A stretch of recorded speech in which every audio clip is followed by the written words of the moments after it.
pelos campos a fome em grandes plantações, pelas ruas marchando indecisos cordões, ainda fazem da força o mais forte refrão e acreditam nas flores vencendo os canhões. Vem, vamos embora, que esperar não é saber. Quem sabe faz a hora, não espera acontecer. Vem, vamos embora, que esperar não é saber. Quem sabe faz a hora, não espera acontecer.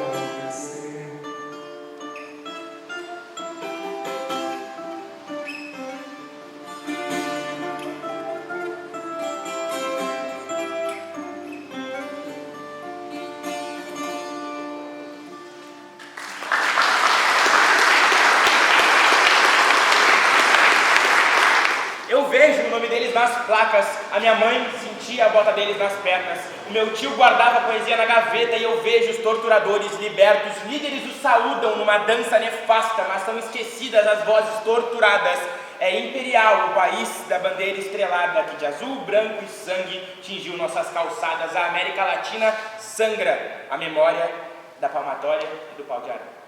E o que foi feito não tem mais reforma, tudo que nos resta é a memória. Na minha família tem pessoas diretas, já sei que modelo para mim são essas, mas ainda vejo o nome deles nas placas. Eu ouço de um parente distante que ele sente falta, eu respondo que Marcelo também sente de seu pai, Rubens Paiva. E uma criança vai viver o primeiro amor numa rua que homenageia um ditador. Para visitar minha mãe eu passo pela Avenida Castelo Branco e existem mais de 10 avenidas Presidente Geisel e João Figueiredo. E não digam o que eu disse, mas tem incontáveis avenidas Presidente Médici.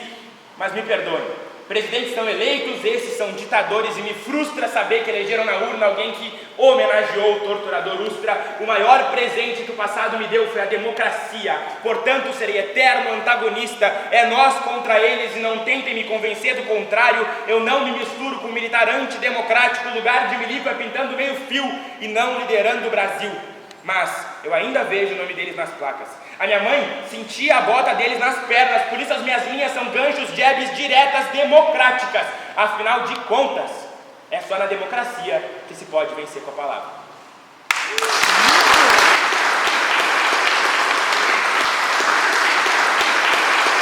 Da nossa dignificante Universidade Federal de Santa Catarina, o professor Irineu, na reitoria, e como vice-reitora, a professora Joana Célia.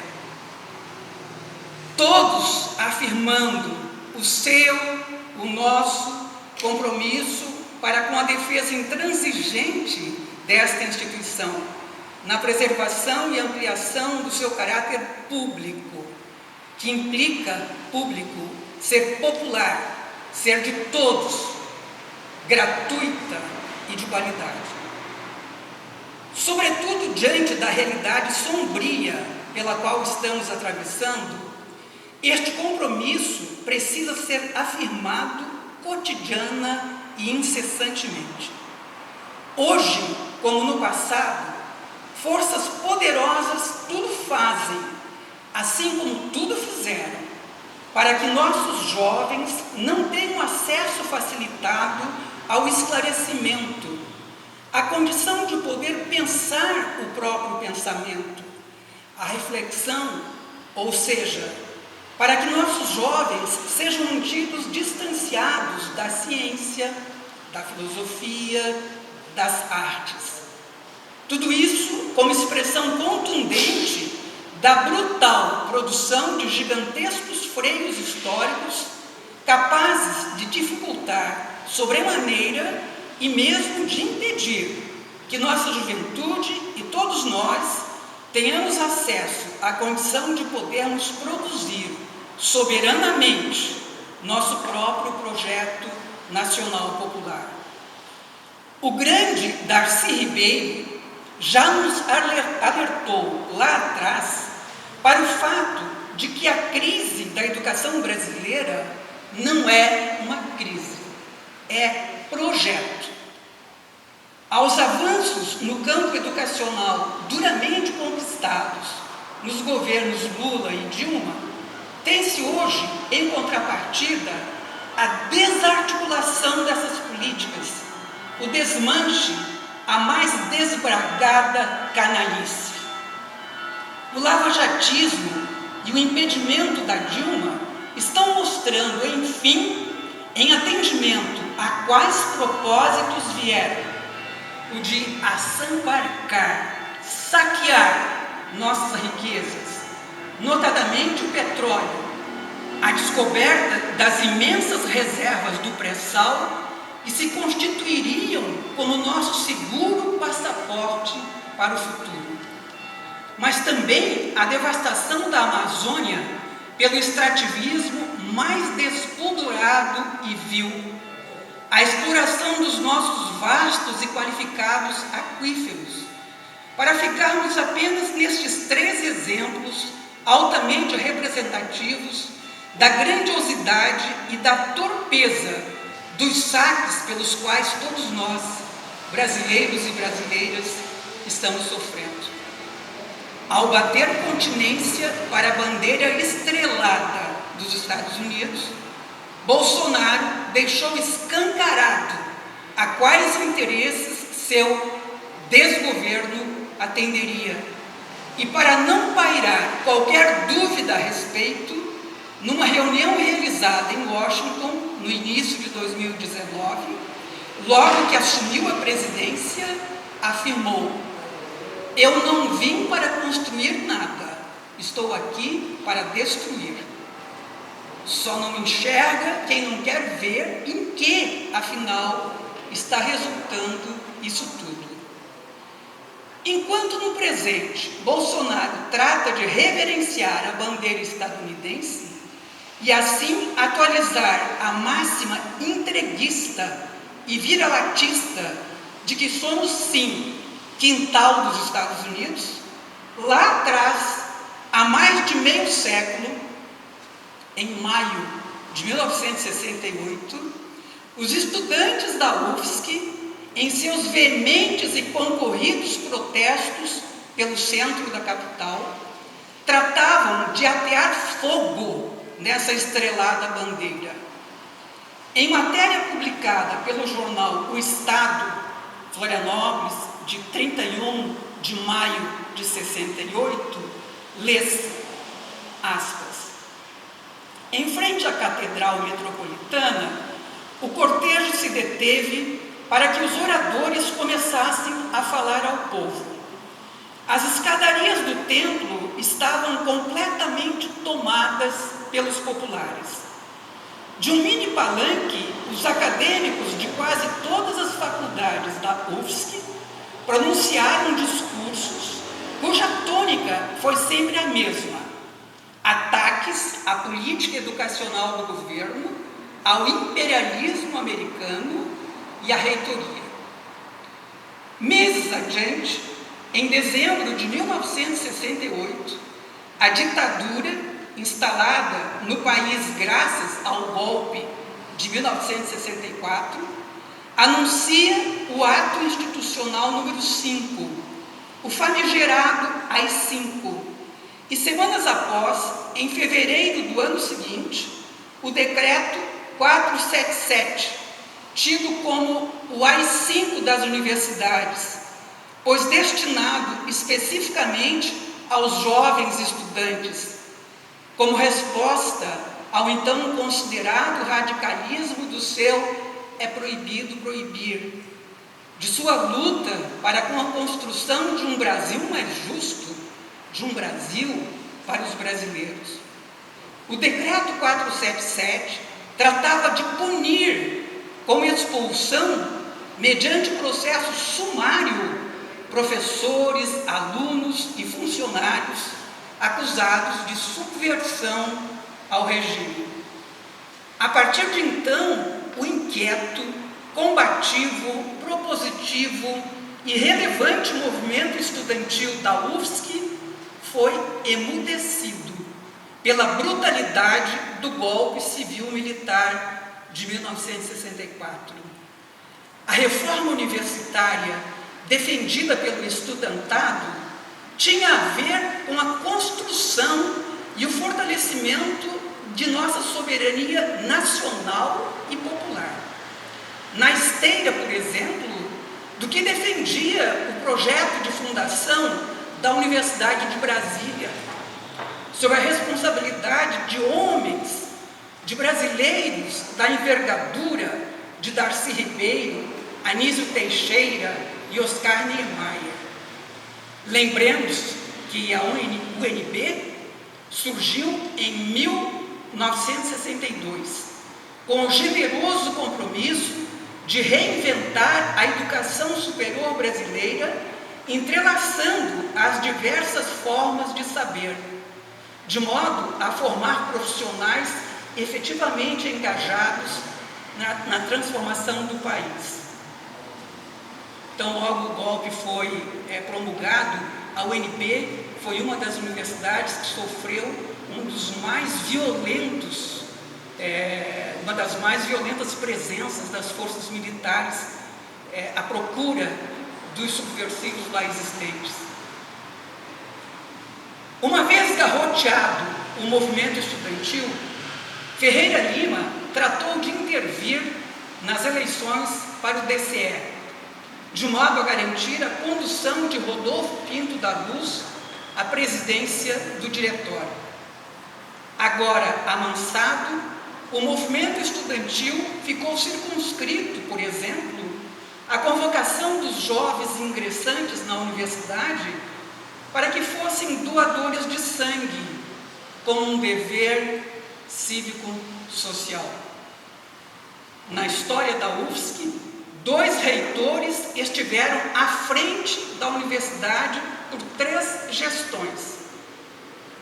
João Davi Ferreira Lima, que consecutivamente atravessou toda a década de 1960 até o início da seguinte, e Rodolfo Pinto da Luz, na gestão 1984-1988 e posteriormente na de 1996-2000, com sua reeleição para a de 2000-2004. Ambos sem qualquer mérito científico. Nenhum dos dois produziu qualquer reflexão reconhecidamente importante sobre o papel da universidade, mas com largo perfil gerencial, de executivos confiáveis às forças promotoras do golpe de 1964. O Conselho Universitário da UFSC, em sessão realizada no dia 23 de setembro de 2003, sob a presidência do reitor Rodolfo Pinto da Luz, aprovou por unanimidade a alteração da denominação Campus Universitário para Campus Universitário Reitor João Davi Ferreira Lima, após leitura do parecer apresentado pelo professor José Luiz Soberaski, do Centro de Ciências Jurídicas, CCJ. No depoimento prestado para a Comissão Memória e Verdade, Pinto da Luz registrou que, na verdade, a iniciativa partiu dele próprio via CCJ. A ditadura, obviamente, tinha uma outra proposta de reforma universitária, sob a égide do Acordo McIntyre, em português, Agência dos Estados Unidos para o Desenvolvimento Internacional. Ou seja, os Estados Unidos diriam o que é melhor para nós, nos ensinariam como reestruturar nossas próprias instituições de ensino superior, a despeito de termos educadores da altura, da estatura de um Darcy Ribeiro, de um Anísio Teixeira, de um Paulo Freire. Rudolf Atkin, consultor estadunidense, atuou decisivamente para a implementação desse acordo. Guardem esse nome, Rudolf Atkin. Como era de se esperar, o movimento estudantil estava intimamente ligado com as pautas anteriores ao golpe de 1964. Pautas comprometidas com as chamadas reformas de base, agrária, bancária, fiscal, urbana, administrativa e universitária. Tais reformas tinham a pretensão de atenuar o quadro de desigualdade social do país, mas sem ultrapassar os marcos do liberalismo. Pois o golpe civil-militar de 1964 tratou de abortar tudo isso, ainda que nos marcos do liberalismo. Como nós somos atrasados. Ferreira Lima, um homem personalista, no sentido de conduta de quem refere tudo a si próprio, vivia às turras com o movimento estudantil. Integrou ativamente o grupo de Aderbal Ramos da Silva, do PSD. Conquistou a mais estrita confiança dos militares, atuando não apenas como correia de transmissão, mas também como oficina dos interesses afetos à ditadura. Logo após o golpe de 1964, solicitou ao CUN, ao Conselho Universitário, a cassação da combativa diretoria da FEUSC, atual DCE. Integrou a comissão de frente da Marcha da Família com Deus pela Liberdade, em Florianópolis. Ofereceu uma churrascada para o embaixador estadunidense Lincoln Gordon, nos jardins do Palácio da Reitoria, então na Rua Bocaiúva, durante sua visita ao 5º Distrito Naval, que era sediado na capital catarinense. Muita gente não sabia disso, eu não sabia também disso. É importante ter presente que o Lincoln Gordon foi um dos grandes articuladores do golpe de 64.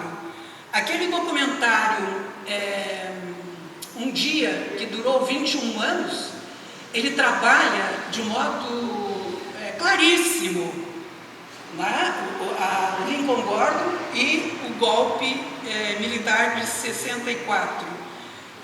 Não sem razão, logo depois do golpe ele esteve aqui no 5º Distrito Naval, que então era sediado, e foi chamado pelo Ferreira Lima, que o homenageou numa churrascada no palácio, no que ele chamava Palácio da Reitoria. Instalou prontamente, estou me referindo aos feitos do então reitor, instalou prontamente comissão de inquérito em atenção ao ato institucional número 1, a fim de realizar investigação sumária, a caça de subversivos, no âmbito da universidade, em estreita colaboração com instâncias governamentais, notadamente militares. Em renhidos embates públicos, tratou de estrangular, pois enxergava a presença de solertes inimigos do Brasil dentro da universidade. E então amansar e enfim calar, agora sob sua tutela, como aqui já referido, o até então aguerrido, vibrante e propositivo movimento estudantil. Interveio nas eleições para o DCE, como eu já me referi, para garantir a condução de Rodolfo Pinto da Luz à sua presidência. Presidiu o CRUB, o Conselho de Reitores das Universidades Brasileiras, após a morte do seu primeiro dirigente, tendo Rudolf Atman como seu secretário executivo. Considerado reitor amigo da Marinha, foi homenageado com a Medalha de Mérito Tamandaré pelo comando do 5º Distrito Naval em cerimônia pública. Com a oposição maniatada e a partir do modelo estrutural empresarial em implantação na UFSC, promoveu a reforma universitária, cujo horizonte era, dentre outros correlatos, o ensino pago. Em 1981, 10 anos após seu extenso reitorado, Ferreira Lima, na condição de ex-presidente do CRUB, foi um dos conferencistas da 32ª reunião plenária do Conselho de Reitores das Universidades Brasileiras, realizado na Universidade Federal de Santa Maria, no Rio Grande do Sul, tendo em vista que o tema central do encontro era o papel do clube, retrospectiva, críticas e perspectiva de ação. O Serviço Nacional de Informações, SNI, acompanhou todo esse conclave, tratando de realizar um substancial relatório que circulou pelos canais subterrâneos de então. A Comissão Memória e Verdade da UFSC teve acesso a esses registros que integram o volumoso conjunto documental mantido longamente em caráter sigiloso, disponibilizado para esta comissão em 2015 pelo Arquivo Nacional. Então a gente pôde saber o que o reitor de então falou naquele encontro. Em sua fala, Ferreira Lima fez um rápido histórico do surgimento do clube, não deixando de destacar a presença de Rudolf Atkin na Secretaria Executiva. O Atkin esteve aqui em Florianópolis também e foi pessoa que colaborou com a formulação da reforma universitária aqui dentro da UFSC. Prosseguiu o reitor com ligeiros apontamentos genéricos sobre o vestibular, o currículo e os programas, defendendo-se com mais vagar nos tópicos ensino pago e obtenção de recursos, porque, como é óbvio, são mais pertinentes ao seu já experimentado histórico gerencial, antenado com os preceitos da ditadura. Sobre a questão ensino pago, qual contribuição Ferreira Lima levou para essa reunião do clube? Disse ele, aspas, esse tema tem sido apontado causando sempre revolta na massa acadêmica. Não compreendemos a revolta, senão com desconhecimento do problema. O ensino superior gratuito para todos é discriminatório e injusto. Fechar aspas. Com relação ao grave problema da falta de recursos financeiros para a educação, Ferreira Lima apontou a solução. Aspas. Pensamos que o problema poderia ser solucionado, se não grandemente minorado, com lei do governo que determinasse a abertura do jogo nos grandes cassinos, em hotéis balneários e estações hidrominerais. Além disso, poder-se-ia estabelecer uma sobretaxa sobre os vícios, cigarros, bebidas, também com a mesma destinação. Criar-se-ia, com os altos recursos assim obtidos, o Fundo Nacional de Educação, que sanaria, estamos certos, as sérias dificuldades que o governo enfrenta. Fechar aspas. Como se constata, Ferreira Lima não via absolutamente a educação como prioridade nacional, como dever do Estado, como área, portanto, a ser privilegiada no orçamento geral da União. Como gestor eficiente para os padrões empresariais, defendeu o ensino pago e levantou a tese da cobrança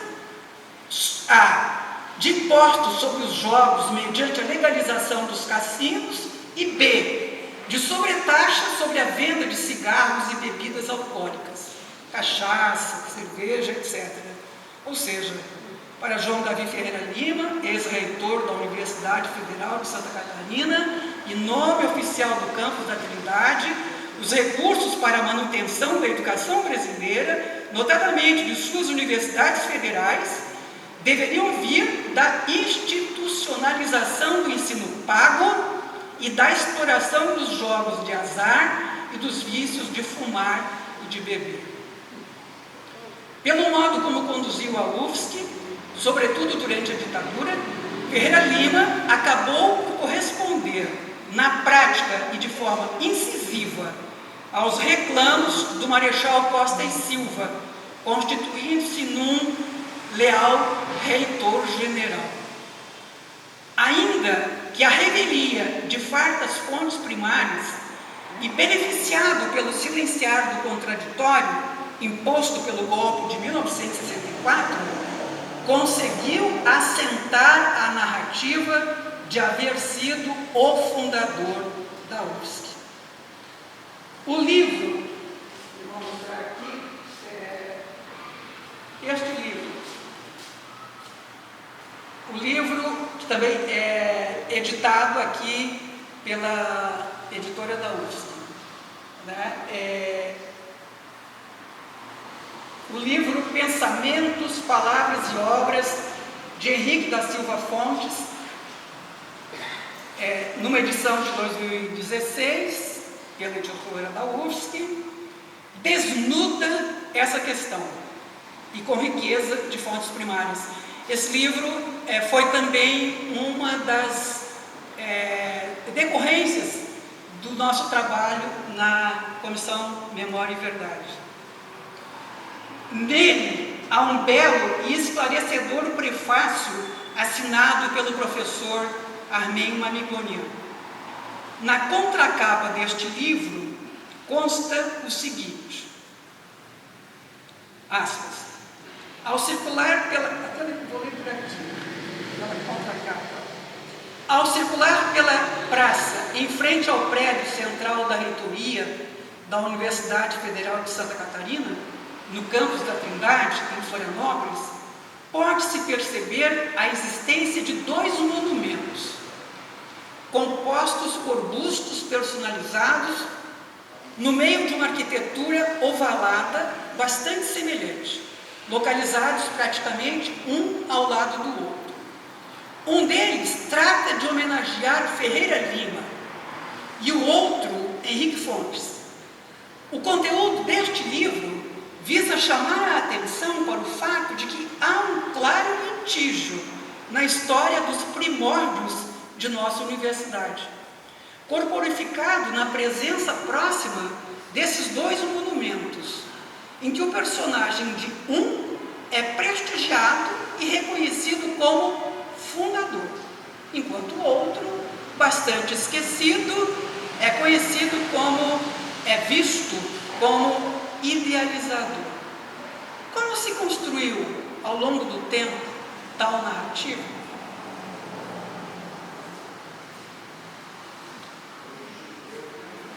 E para finalizar, o relatório final da Comissão Memória e Verdade da UFSC, consubstanciado na obra intitulada Memórias Reveladas da UFSC durante a ditadura civil-militar, e que abre a programação Livro na Praça, pelo que revelou, descobriu, vai muito além do que foi aqui apresentado. Destacou, por exemplo, além da oposição estudantil, o surgimento de uma forte resistência no âmbito dos professores no final dos anos 1970, que trataram de criar um combativo e assertivo movimento docente local e nacional. A propósito, gostaria aqui de prestar um tributo em memória aos professores Oswaldo Maciel e Raul Gimper, grandes lideranças do movimento docente desta universidade.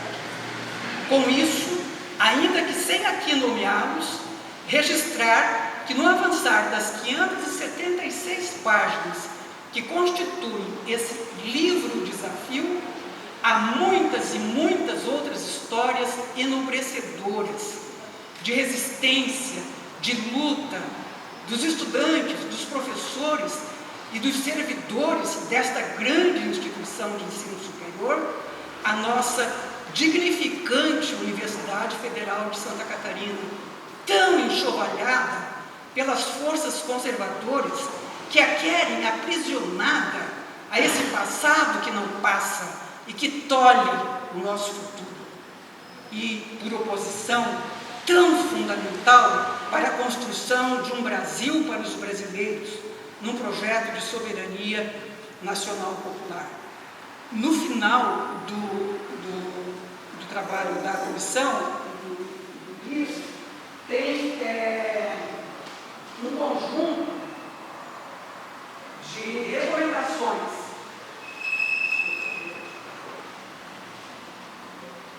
que eu acho importante até pegar aqui no próprio livro. Várias dessas recomendações, são 12 recomendações. Várias dessas recomendações,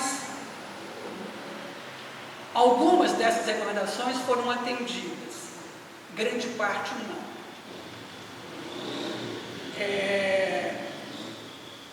Por exemplo, a primeira recomendação foi publicar o relatório sob forma de livro. Ele está aqui. A segunda recomendação foi a criação de um acervo da memória e dos direitos humanos, contendo todo o material recolhido pela comissão em termos de vídeos, imagens e documentos digitalizados, além dos acervos pessoais de protagonistas da época, de entidades. Enfim, essa recomendação ela foi em grande parte atendida, porque foi constituída uma comissão composta por estudantes, professores e servidores técnico-administrativos que deram sentido, né, que concretizaram o que essa segunda recomendação pedia, inclusive a ponto de chegar à construção de quem agora está nos transmitindo, né, do Instituto Memória e Direitos Humanos, que tem como um dos seus coordenadores o Jean-Marie. Eu gostaria aqui de deixar público, registrado, né, o quanto que o trabalho do Jean-Marie foi, que não está aqui presente por se encontrar fora do país, o quanto que o trabalho dele foi fundamental para se chegar a este resultado, para se chegar ao resultado do próprio trabalho da comissão propriamente dito, para se chegar a esta publicação e, inclusive, a criação do Instituto de Memória e Direitos Humanos. É um extraordinário professor, né, que nós temos aqui em nossos quadros. A UFSC, foi a terceira recomendação de um documentário sobre a UFSC durante a ditadura, né? Perpassando por isso que aqui se levantou, né? Esse documentário ele não foi concluído. É necessário, né, que haja mais condições para que ele seja de fato concretizado, né? Bem, são várias as recomendações. Eu gostaria de destacar aqui uma delas, a reavaliação pelo Conselho Universitário das homenagens dadas anteriormente àqueles que praticaram comprovadamente denunciações e perseguições durante a ditadura civil-militar.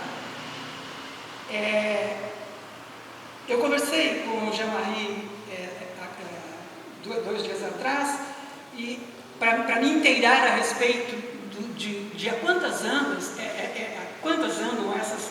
essas recomendações, e ele me deixou claro que a comissão,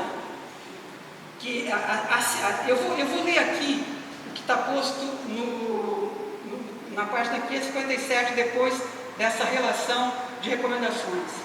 Nesta mesma sessão, de 25 de setembro de 2018, o Conselho Universitário da Universidade Federal de Santa Catarina aprovou por unanimidade o relatório final da Comissão Memória e Verdade e decidiu criar uma comissão para analisar essas recomendações em vista de sua implementação.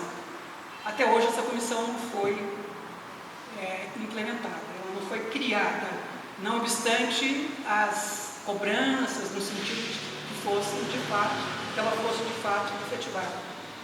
Não sem razão, muitas das recomendações não foram concretizadas. É isso que eu tinha para dizer para vocês. Obrigada.